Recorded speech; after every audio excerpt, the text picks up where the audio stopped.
சிவ ஆலயங்களில் சண்டிகேஸ்வரர் வழிபாடு மிகவும் சிறப்புக்குரியதாக உள்ளது.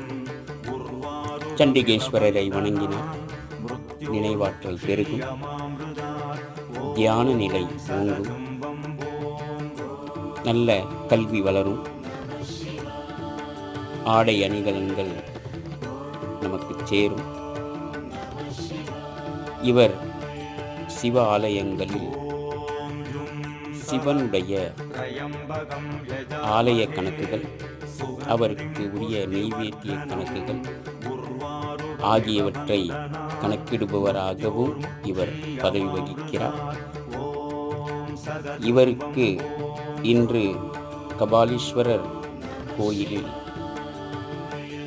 மாலை 4 மணிக்கு சிறப்பு பூஜை நடைபெறவிருக்கிறது.